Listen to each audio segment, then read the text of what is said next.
Assalamualaikum warahmatullahi wabarakatuh.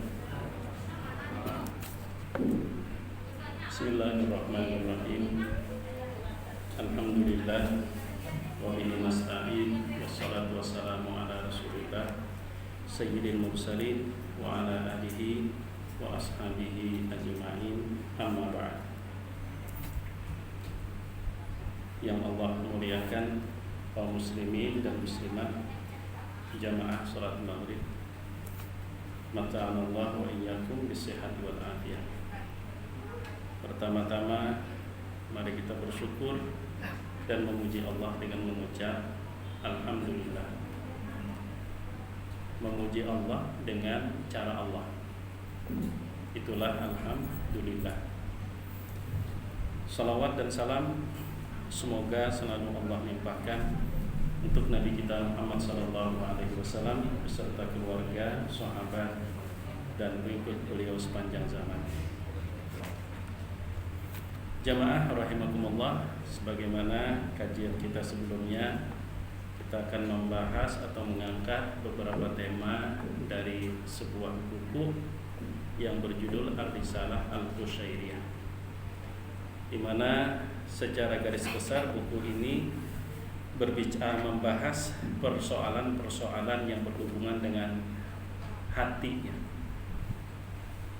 Karena kewajiban kita tidak hanya sekedar berbenah tentang hal yang kasat mata, tapi Allah juga melihat, memperhatikan dan memandang apa yang terjadi di dalam hati dan pikiran. Sebagaimana Rasulullah SAW menegaskan, innallaha la yanzuru ila ajsamikum wala ila suwarikum walakin yanzuru ila qulubikum wa a'malikum. Sesungguhnya Allah tidaklah memandang kepada fisik, ajsam, jasad maupun tampilan.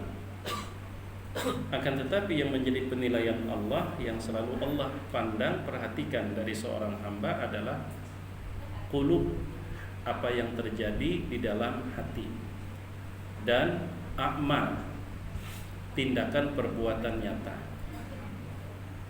Karena itu maka adalah kewajiban kita untuk memberikan perhatian dalam rangka berbenah, di mana perhatian itu tidak hanya menyangkut bagaimana kita berbuat, bagaimana kita bertindak, perbuatan dan tindakan yang kasat mata, tapi bagaimana juga kita berpikir, kemudian juga berperasaan. Karena pandangan Allah tembus sampai kepada apa yang terjadi di dalam hati dan pikiran kita. Nah, karena itu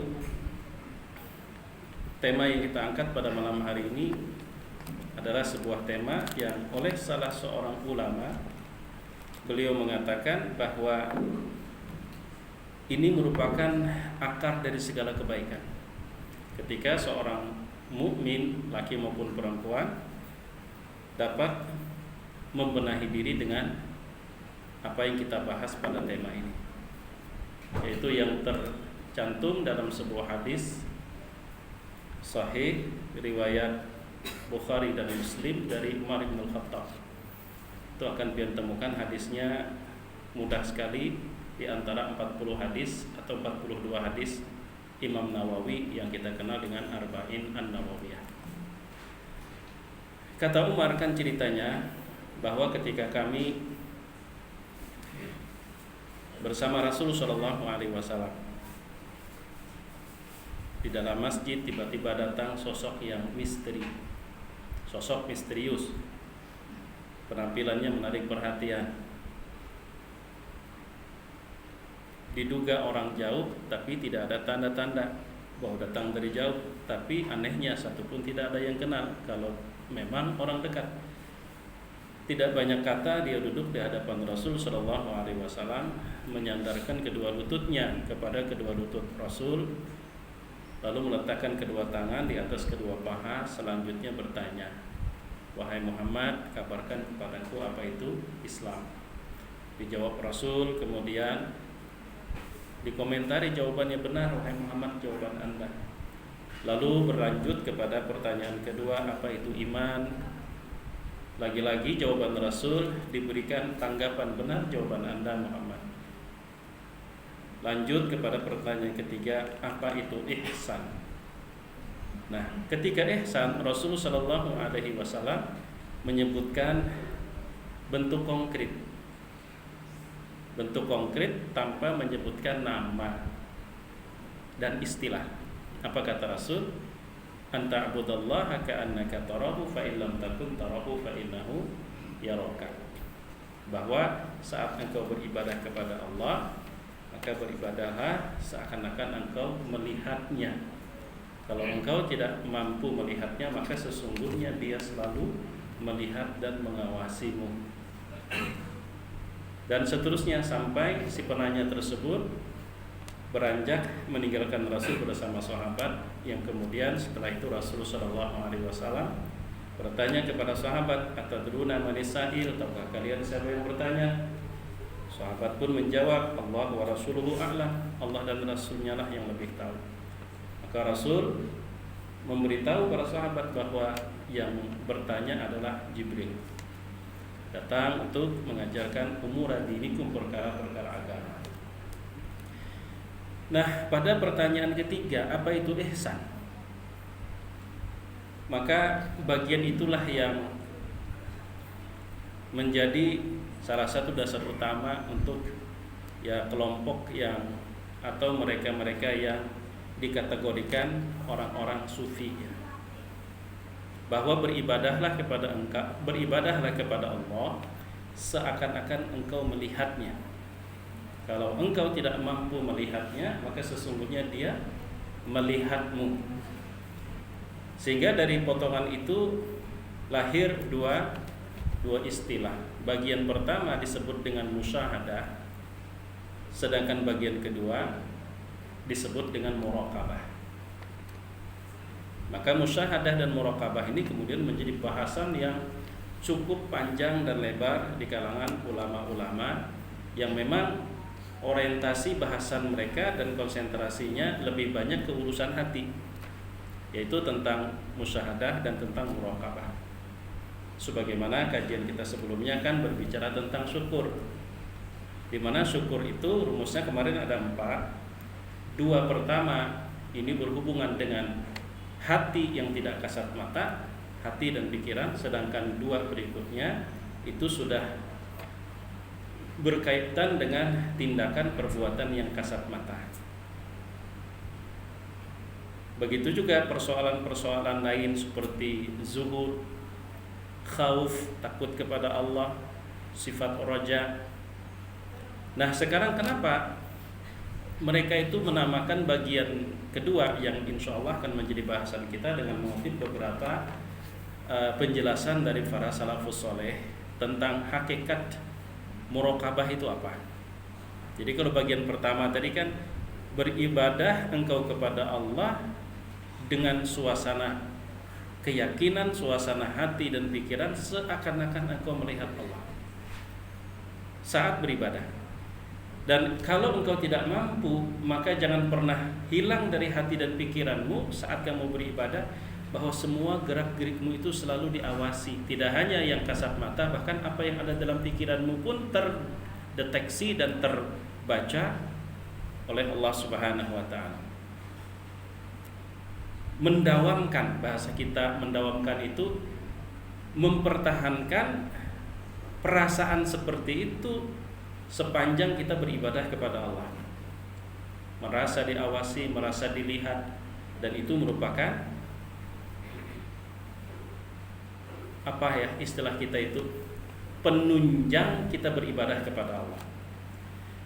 Kalau kita lihat dari hadis yang menyangkut persoalan itu secara keseluruhan, Islam itu dijawab Rasul dengan 2 kalimat syahadat, kemudian mendirikan sholat sampai kepada menunaikan ibadah haji bagi yang diberikan kemampuan.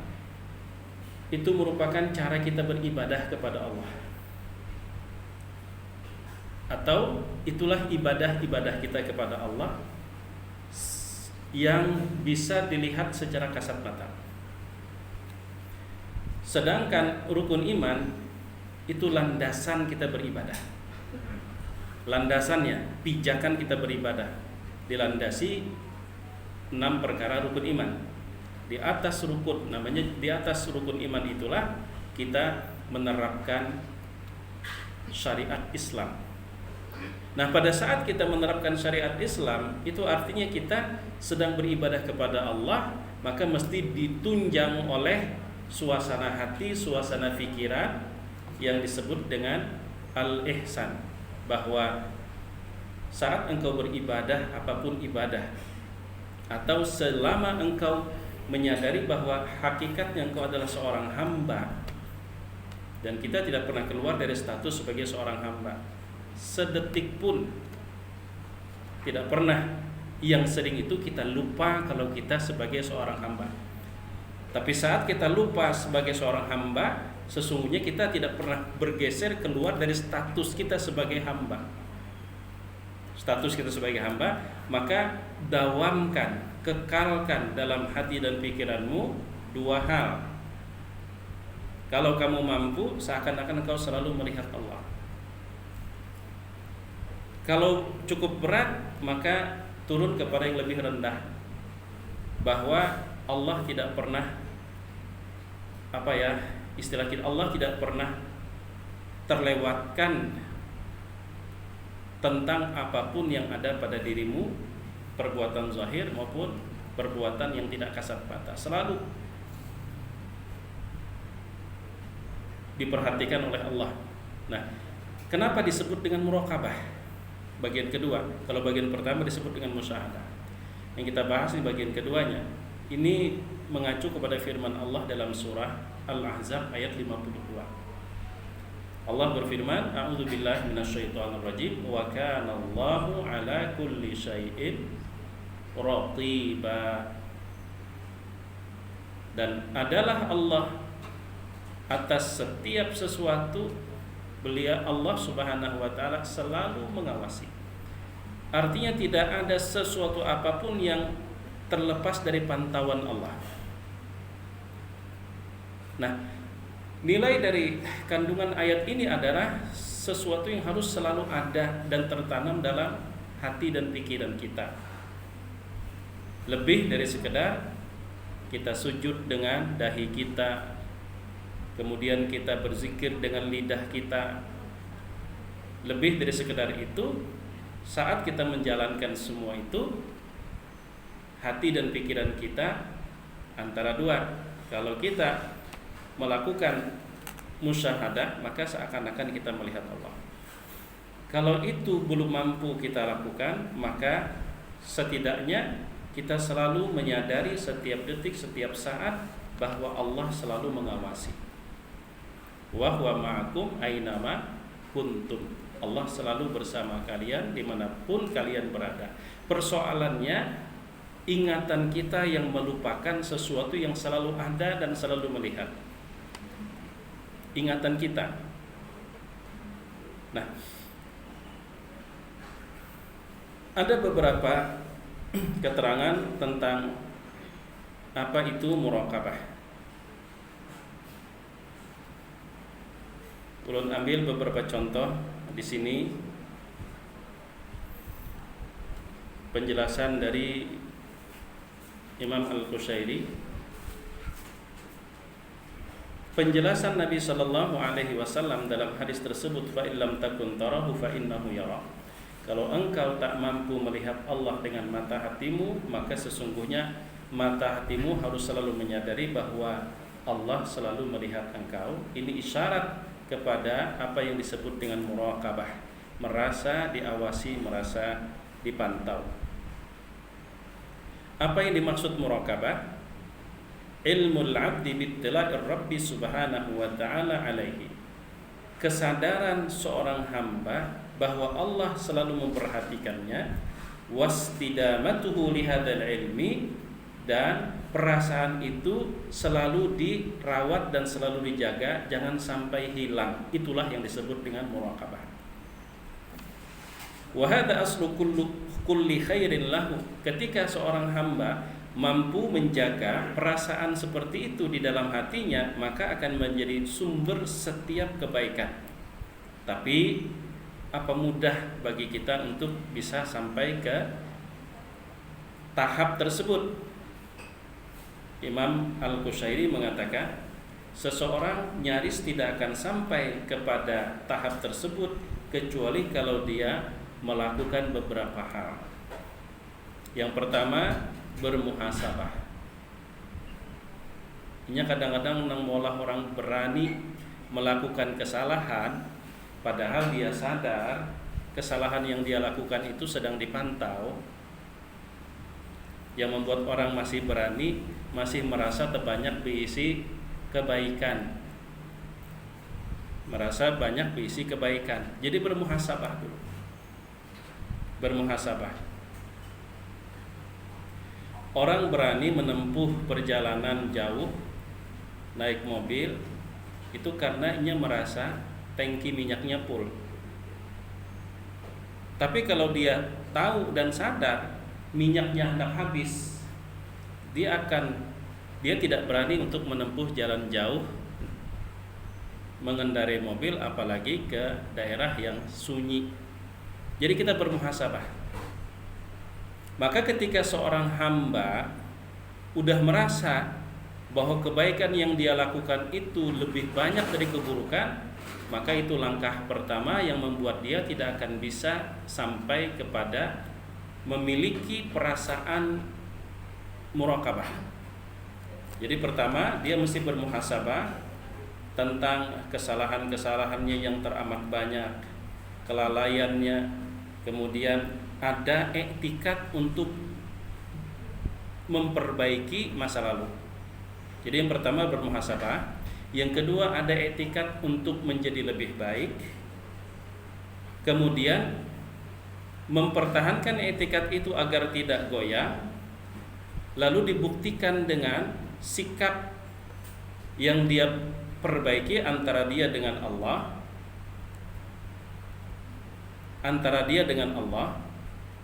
dia perbaiki, maksudnya dia mesti harus selalu sadar bahwa aku ini hamba. Dalam keadaan lupa pun, lupaku tidak mengeluarkan aku dari status sebagai hamba. Bahkan ketika aku lupa bahwa aku adalah hamba, itulah pengingkaranku terhadap Allah. Sebab secara tidak langsung ketika aku lupa bahwa statusku adalah seorang hamba, lupa status itu, tanpa disadari aku telah menempatkan seakan menjadi sekutu bagi Allah. Makanya derajat makhluk yang tertinggi adalah ketika dia mencapai tingkat hamba yang sejati. Dan Allah beberapa kali menyebut pencapaian itu kepada Rasul sallallahu alaihi wasallam. Antara lain, subhanalladzi asra bi 'abdihi. Jadi pencapaian puncak makhluk, ya, terutama kita sebagai manusia, dalam pendekatan kita kepada Allah adalah di mana kita menjadi hamba yang sejati. Dan kemarin sudah kita bahas bagaimana Imam Al-Ghazali menjawab hakikat ubudiyah, hakikat hamba itu kan terdiri dari 3 perkara. Pertama, menjalankan semua yang diperintahkan oleh Allah. Kalau disuruh dikerjakan, kalau dilarang ditinggalkan, tanpa protes, tanpa menginginkan sesuatu yang lain. Kemudian yang kedua, berlapang dada menerima dengan apapun yang menjadi kebijakan Allah, terutama persoalan rizki. Terkadang kita masih bisa menerima berlapang dada sesuatu yang Allah berikan kepada kita, tapi ketika Allah memberikan sesuatu kepada orang lain, tanpa kita sadari sikap kita menunjukkan sepertinya kita tidak mau menerima kenyataan. Padahal apa yang didapatkan oleh orang lain pun juga merupakan pemberian Allah yang mutlak, keputusan dan kebijakan Allah yang maha bijaksana. Lalu kita sulit menerima dengan contoh yang ulun sebutkan kemarin. Padahal itu kan dulunya anak buahku, wah ini sugih banget. Memang masalah buat pian. Ketika dulunya dia anak buah pian, lalu dia tidak boleh jadi orang yang lebih sukses dari pian. Kan yang membuat dia sukses adalah Allah. Kenapa pian sepertinya sulit menerima dengan ucapan seperti itu? Kemudian yang ketiga, hakikat seorang hamba itu adalah mengutamakan ridha Allah atas hasrat dari manapun, termasuk nafsunya sendiri. 3 hal itulah yang membuat seorang muslim itu mencapai pencapaian derajat tertinggi yang disebut dengan seorang hamba. Nah, ketika pertama dia bermuhasabah, ini membangun kesadaran dulu supaya tidak terlalu jadi kita tuh kepedean. Ini pasti sudah pasti masuk surga, sudah, itu kepedean. Jadi membuang sifat kepedean yang merupakan tipu muslihat iblis. Tapi berputus asa pun tak boleh, terlalu pede tak boleh, berputus asa pun juga merupakan perbuatan yang salah. Makanya antara khauf dan raja, kita mesti harus menyeimbangkan rasa takut dan penuh harap, takut, penuh harap, takut, penuh harap. Nah, tapi kapan rasa takut itu lebih dominan dan kapan rasa takut itu lebih dominan, kapan harapan itu yang lebih dominan? Maka kalau biasanya kita melihat dari umur, pada saat seseorang masih diberikan Allah kekuatan, tenaga, kemudian juga fisiknya masih kuat, maka pada saat itu yang harus dibanyaki dalam hati pikirannya adalah rasa takut kepada Allah Subhanahu wa taala. Sehingga takut itulah yang mendorong dia untuk memaksa diri agar menjalankan apa yang menjadi ketetapan Allah Subhanahu wa taala. Tapi ketika sudah umur semakin senja, di mana tenaga sudah mulai melemah, aktivitas tidak seperti dulu, maka pada saat itu yang mesti harus ditambahi kadarnya adalah bahwa Allah itu penyayang, bahwa Allah itu maha pengampun, bahwa Allah itu maha pemaaf, adalah membangun rasa penuh harap dengan segala sifat kasih sayang dan ampunan Allah Subhanahu wa taala, agar pada saat di mana kita menjadi lemah, kita tidak mudah berputus asa dan menyerah. Itu kalau kita melihat dari faktor umur, kapan rasa takut itu harus lebih banyak, sedangkan rasa pede itu jangan terlalu besar tapi takut yang lebih besar, dan kapan harap itu yang lebih besar sementara takut itu tidak perlu terlalu kita dengar karena bisa membuat kita berputus asa. Dilihat dari umur, maka para ulama menjelaskan mun kita masih mun kita masih kuat, yang perlu dibanyaki adalah rasa khauf. Tapi kalau kita sudah lemah, apalagi umpama berjalan sudah bertungkak, maka pada saat itu yang harus lebih banyak kita ingat untuk membangun harapan yang besar kepada Allah adalah sifat-sifat kasih sayang Allah Subhanahu wa taala. Sifat-sifat kasih sayang. Nah, jadi orang yang bermuhasabah itu untuk membangun suatu kesadaran bahwa dia tidak boleh lengah. Tidak boleh lengah. Sehingga dengan kesadaran itu, dengan bermuhasabah tersebut akan muncul kesadaran aku tidak boleh santai. Karena kalau dibanding-banding terlalu banyak waktu yang telah terbuang dengan sia-sia, sementara yang tersisa belum tentu masih banyak. Lalu muncul kesadaran untuk memperbaiki yang memang seharusnya diperbaiki. Nah, kemudian pada saat memperbaiki itu, lalu dimasukkanlah di dalam hati dan perasaan bahwa Allah selalu memperhatikan setiap saat, kapanpun dan dimanapun. Kemudian perasaan itu dijaga, dirawat, jangan sampai hilang. Walaupun secara teorinya memang mudah, tapi prakteknya, walaupun teorinya mudah dan prakteknya memang sulit. Memang sulit.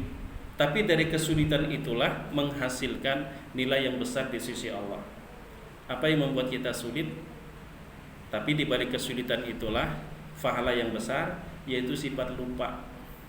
Mun lagi kita pengajian yang kayak ini, kita kalau langsung menerapkan duduk seakan-akan ada CCTV di kiri kanan, di mana CCTV itu tidak lagi bikinan manusia, tapi Allah secara langsung yang mengawasi gerak-gerik kita, bahkan sampai ke dalam hati dan pikiran kita. Kalau lagi pengajian atau setelah pulang pengajian masih bisa Atau umpama lepas pengajian kita bulik berjalan sambil berjalan, masih kita bisa menerapkan bahwa Allah saat ini memperhatikan aku, seakan-akan kita ini sedang berada di suatu ruangan di mana CCTV itu ada di semua penjuru dan sedang diawasi. Lalu perasaan itu kita kembalikan bahwa yang mengawasi adalah Allah. Tapi manakala kemudian kita sibuk dengan pekerjaan, dengan aktivitas, itu akan hilang lagi. Lalu apakah hal itu salah? Nah, ini seorang sahabat Nabi Shallallahu Alaihi Wasallam itu datang kepada ketemu dengan Abu Bakar Siddiq bernama Hanzalah. Apa kata Abu Bakar Siddiq? Apa kabarmu wahai Hanzalah? Kata Hanzalah, nafaqa Hanzalah ya Abu Bakar. Hanzalah ini munafik Abu Bakar. Ulun ini munafik. Ulun ini munafik Abu Bakar. Ada apa kata Abu Bakar kamu mengatakan bahwa dirimu munafik? Wahai Abu Bakar, kenapa ulun mengatakan ulun ini munafik? Pada saat kita bersama Rasul Shallallahu Alaihi Wasallam, Rasul memberikan nasihat, nengkaya neraka itu sudah di depan mata, saking sadarnya, saking insafnya. Bila kita bersama Rasul Shallallahu Alaihi Wasallam, kalau Sidin sudah memberikan nasihat, umat insafnya luar biasa, sampai kalimat seakan-akan surga dan neraka itu sudah di hadapan mata aja lagi, kadang lagi memikirkan yang lain. Tapi manakala ulun bulik ke rumah, asik lawan istri, rami lawan anak, lawan pekerjaan, kada ingat lagi. Apa kata Abu Bakar Siddiq? Bahasa Banjarnya, nyawa kira nyawa jaga nangka itu ndagin sama.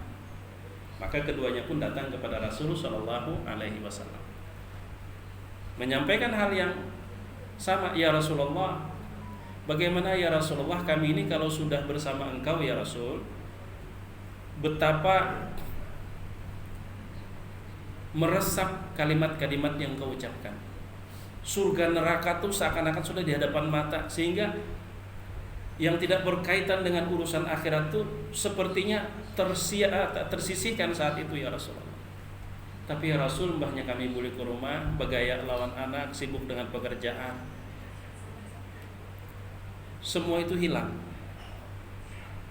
Apa kata Rasulullah Shallallahu Alaihi Wasallam? Andai kata kalian mampu mempertahankan apa yang kalian dapat, maksudnya suasana hati ya, yang kalian dapat ketika kalian bersama aku, kalian mampu mempertahankan setiap detik, setiap saat, malaikat turun dari langit bersalaman lawan sambian berataan, saking luar biasanya. Jakanya memang seperti itu mudahnya. Lalu bagaimana caranya? Maka kata Rasul, walakin as-sa'ah fas-sa'ah. Ya begamatan nih kita, tunggal dikitan. Itu kalau terjemah dalam bahasa kita. Dan itu menjadi satu kiat atau metode kita untuk membiasakan sesuatu yang baik atau meninggalkan sesuatu yang sudah mengakar karena tidak baik. Ulun ambil salah satu contoh aja, umpama kita ini termasuk perokok misal, lalu hendak bampih, ada kawapin bampih bakajut, harus melakukan tahapan-tahapan begamatan kita. Mungkin kita kurangi sebilah dulu dalam jangka waktu tertentu, tapi niat untuk mampi itu ada. Kemudian kalau sudah stabil, tambahi lagi nih kita kurang. Termasuk pekerjaan dan kayak itu juga. Kalau umpama begini, orang itu misal, ini contoh seperti tadi masih, orang itu perokok, sehari umpama sebungkus habis, lalu disuruh pian kawalah setahun kada berokok. Membayangkan setahun itu rasanya terlalu berat, maka harus pelan-pelan, jangan setahun. Tawarkan sesuatu yang ringan. pas saah. Kawalah pian sejam ke depan kada merokok, umpama gitu kan. 1 jam itu kan enggak lama. Kawalah pian sejam jangan kada merokok. Mendengar sejam itu kan cuma 60 menit. Sampai sampuk sejam. Baru mulai pulang sejam ke depan pang kada merokok. Kada terasa 2 jam, kada terasa 3 jam, kada terasa 4 jam. Tapi kalau kemudian ditawarkan waktu yang panjang, kawalah pian seharian kada merokok, mah bagaru kepala.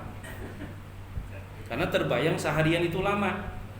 Tapi pas saah bagamatan. Kada kawa kita nang idealisme seperti teori yang ada.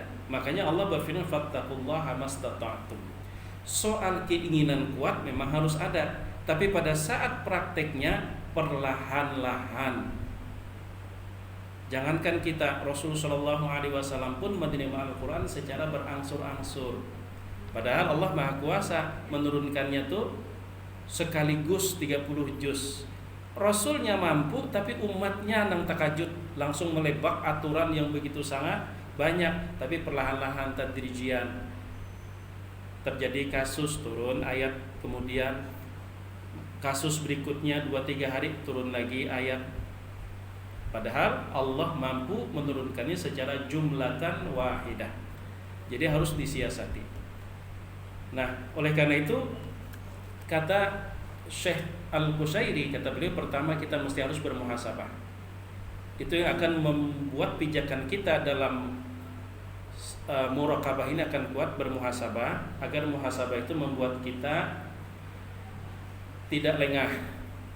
Kemudian yang kedua, kalau sudah kita bermuhasabah, maka biasanya akan tumbuh kesadaran untuk berbenah. Nah, ketika berbenah itulah, maka kuatkan keinginan untuk berbenah dengan selalu menanamkan Allah selalu mengintai, Allah selalu melihat, Allah selalu memperhatikan. Terlepas apakah ada di tengah orang banyak atau sedang berada seorang diri. Dan ketika itu sudah didapat, maka bagaimana kawa kita mengamalkannya 5 menit syukur sudah. 5 menit syukur, itu 5 menit berikutnya tambah lagi. Kawa 5 menit berikutnya tambah lagi, kada terasa. Menjaga suasana hati seperti itu, kita udah bisa melakukannya selama 1 jam. Karena tambah pulang. Jadi mulai dari durasi waktu yang sedikit kita tambah. Jangan kita menaruh target yang sulit. Hendak muraqabah kepada Allah, hendak mencoba seharian. Nah, itu terlalu sulit buat kita. Sejam dulu atau 5 menit dulu. Membiasakan kita menanamkan perasaan bahwa Allah melihat apapun yang kita lakukan, apapun yang kita pikirkan, itu tidak terlewatkan dari pantauan pengetahuan Allah Subhanahu wa taala. Terutama tentunya pada saat kita beribadah, saat kita sholat. Makanya orang kadang mengatakan begini, salah satu yang bisa membuat kamu khusyuk di dalam sholat adalah paham bacaan-bacaan sholat. Itu kan. Tapi bagi ulun itu tidak menjamin. Kenapa? Orang Arab tuh apa kurang pahamnya lawan bahasa nang dibaca. Tatapai-nya juga kada khusyuk. Tatapai. Nah, lalu bagaimana agar kita khusyuk? Hadis itu menjelaskan anta'budallah ka'annaka tarahu fa illam takun tarahu fa innahu yarak. Nah, kayak apa kita melaksanakan tugas yang diberikan oleh seseorang, nang memberikan tugas betungguan di hadapan kita. Ma'itihi, menilai nang kayak apa kita menggawi. Tentu akan beda kualitasnya pada saat kita mengerjakan tugas nang menyuruh kada ada di tempat. Itu beda kualitas. Nah, kalau Imam Jalaluddin Abdurrahman As-Suyuti yang wafat tahun 911 Hijriah, beliau sederhana sekali memaknai bagian dari bahwa beribadahlah kepada Allah seakan-akan engkau melihat Dia, dan kalau engkau tidak mampu melihat Dia, maka selalu tanamkan dalam pikiran dan hatimu Dia selalu melihat dan memperhatikan engkau di setiap gerak-gerikmu. Kata Jalaluddin Abdurrahman As-Suyuti, beliau simple memberikan keterangan al-itqanu fil amal. Apa maksud al-itqanu fil amal? Selalu menjaga kualitas kerja. Itu maksudnya, menjaga kualitas. Dan salah satu kita terdorong untuk menjaga kualitas kalau kita melaksanakan suatu tugas pekerjaan, diawasi dan diperhatikan oleh yang menyuruh, pasti kita akan menjaga kualitas. Tapi manakala kita berpikiran, kita berperasaan, yang menyuruh ini kada ada di tempat, yang menyuruh kada melihat, itu yang biasa menggoda kita untuk mengerjakan seadanya. Jamaah yang dimuliakan Allah Subhanahu wa taala. Kata Imam Al-Qushairi, qala ba'duhum, ada juga yang menerangkan muraqabah itu adalah man raqaballahu ta'ala fi khawatirihi asimahullahu ta'ala fi jawarihi. Barang siapa yang dapat menanamkan pikiran dan perasaan dan keyakinan bahwa Allah selalu memantau apa yang terjadi di dalam hati dan pikirannya, maka itulah yang akan membuat dia terpelihara perbuatan lahiriah dari hal-hal yang tidak disukai oleh Allah. Jadi muraqabah itu andakannya di hati, merasa diitihi, merasa dilihat oleh Allah. Maka kalau hati kita penuh dengan perasaan itu, gawian tangan kita, gawian mata kita, gawian muntung kita, gawian batis kita, itu akan dipelihara oleh Allah Subhanahu wa ta'ala. Wasu'ila Abul Husain Ibnu Hind mata yahishur ra'i ghanamahu bi'asar ri'ayah min marati'il harakah faqal idza 'alima anna 'alaihi raqibah. Abul Husain Ibnu Hind dia menggambarkan muraqabah itu dengan sebuah perumpamaan yang diawali dengan pertanyaan. Pengembala kambing itu apabila bujur-bujur mengembalakan kambingnya jangan sampai jatuh ke jurang.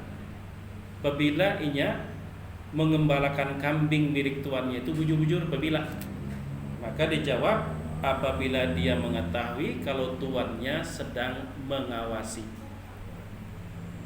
maka pengembala kambing akan serius dan betul-betul mengembalakan kambingnya dengan baik.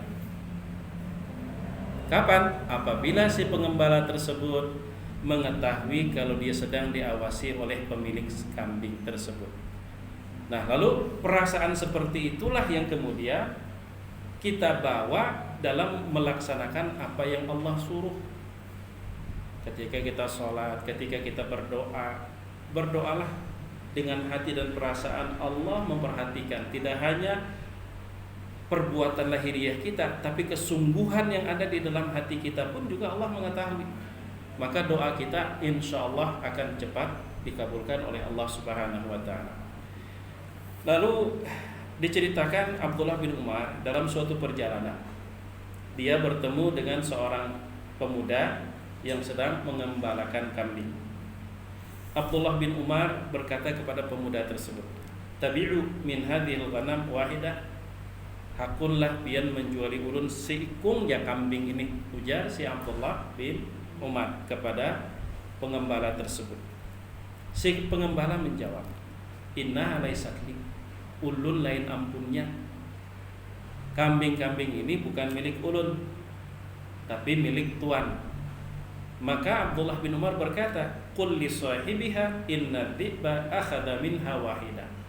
Nah pangalihnya, kena mun pian bulik bepadah lawan ampunnya, si ikung dimakan serigala, nya kada tahu juga. Si ikung dimakan serigala.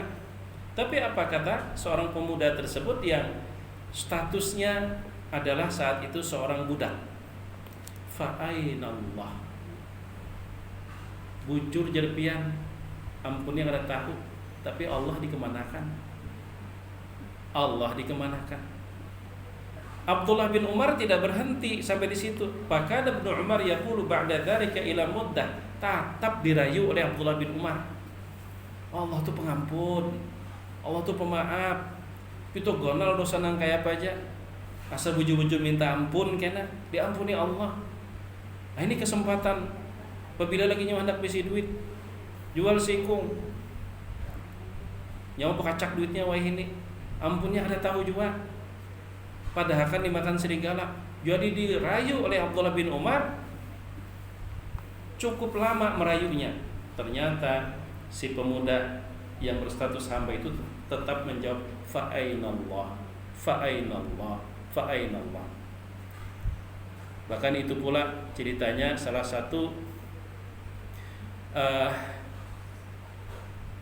pedatuanlah pakaian Umar ibnu Abdul Aziz.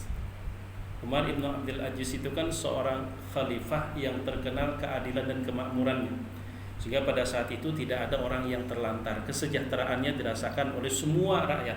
Itulah Khalifah Umar ibnu Abdul Aziz, sampai dikenal sebagai Al-Khalifah Al-Khamisah, Khalifah yang kelima sesudah Abu Bakar Siddiq, kemudian Umar ibn Khattab, Utsman bin Affan dan Ali bin Abi Thalib. Yang kelima dikenal oleh para ulama adalah Umar ibnu Abdul Aziz, padahal generasinya jauh sesudah generasi 4 yang sebelumnya.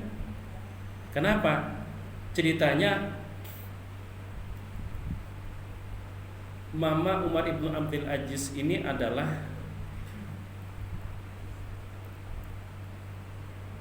anak yatim yang ditinggal oleh ayahnya,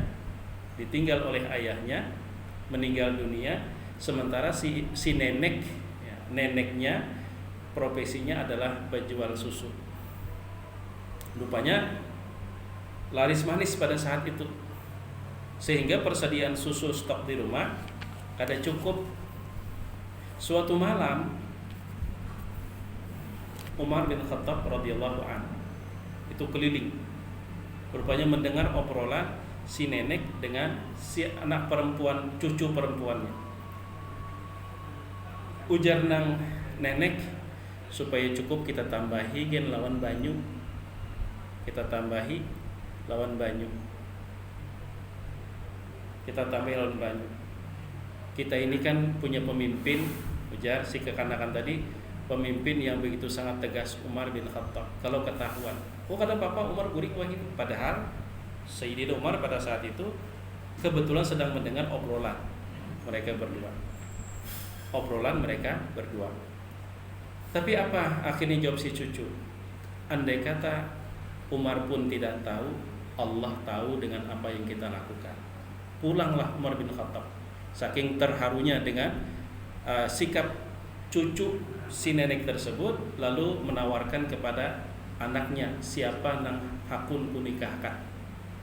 Nah, salah satu anak Umar bin Khattab yang mau menerima, dinikahkanlah dengan cucu si nenek tersebut, yang dari pernikahan itulah lahir seorang pemimpin yang bernama Umar bin Abdul Aziz. Bujur aja khalifah kada tahu, bujur aja Umar bin Khattab tidak tahu tentang kecurangan yang kita lakukan, tapi kemana kita sembunyikan dari Allah yang Maha Tahu. Itulah yang disebut dengan muraqabah. Dan salah satu hikmah yang lahir dari sifat muraqabah adalah sifat malu. Makanya Rasul mengatakan al-haya'u minal iman. Sifat malu itu adalah lahir dari keimanan bahwa Allah Subhanahu wa taala selalu melihat, selalu mengetahui, selalu memantau dan selalu mengintai. Dan setiap perbuatan kita itu selalu ada konsekuensinya. Maka baik akan dibalas dengan baik, buruk akan dibalas dengan buruk. Apalagi balasan tersebut berpotensi menjadi besar tergantung dampak dan imbas dari perbuatan yang dilakukan. Kebaikan yang kita lakukan berimbas luas terhadap sekitar kita, maka balasannya pun akan menjadi besar di sisi Allah Subhanahu wa taala.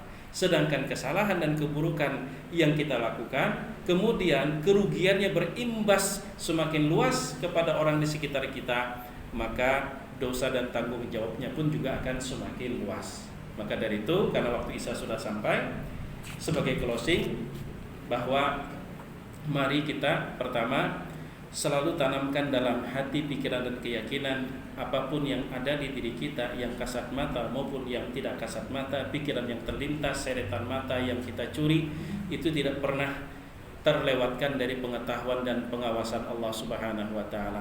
Kita lakukan hal itu sesering mungkin, maka pada saat itu hati kita sedang beribadah, pikiran kita sedang beribadah. Minimal sekali zikir kita dengan pikiran dan hati dapat kita lakukan, dan manfaatnya perbuatan dan tindakan kita akan lebih terkontrol, karena saat itu tumbuh rasa malu kepada Allah Subhanahu wa taala yang selalu memperhatikan, yang selalu melihat, yang selalu memantau apa yang kita lakukan. Itu yang pertama.